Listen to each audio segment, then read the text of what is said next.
लांडी के अंदर PS 92 में 362 रोड और 12,000 रोड पे नाला है जिसकी दीवारें जो है वो टूट चुकी है। अभी 2 दिन पहले ये बुजुर्ग शहरी जो है इस नाले के अंदर गिरे और इनकी मौत वाक़ई हो।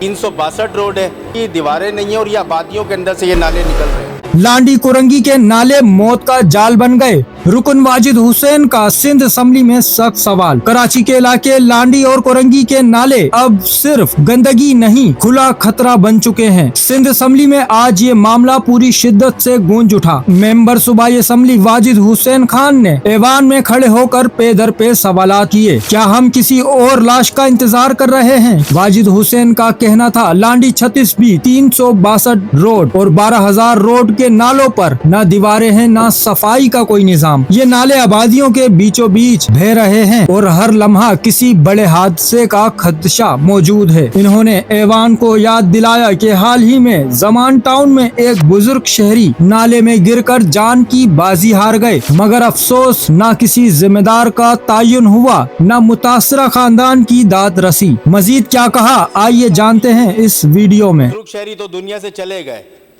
और स्पीकर साहब मुझे जो नज़र आ रहा है हुकूमत अफसोस ज़रूर करती है, लेकिन ऐसे वाक़यात को रोकने के लिए कोई इक़दाम नहीं किए जाते। तो गुजारिश ये स्पीकर साहब, ना तो ये रिटाई का ये आलम है, ना तो हुकूमत की तरफ से उनके घर पे कोई किया है, वो बुज़ुर्ग जो दुनिया से चले गए। इसके अलावा भी आज भी नालों के ऊपर दीवारें नहीं है। मैं चाहता हूं मुझे इसके ऊपर जवाब भी मिले और इसके ऊपर काम भी वहां पे किया जाए। तशरीफ रखिए। फिर कोई बड़ा वाक़या हो जाएगा स्पीकर साहब तो उसके लिए फिर अफसोस ही बाकी रहता है। चैनल को सब्सक्राइब करें, फॉलो करें, वीडियो को लाइक और शेयर करें। शुक्रिया।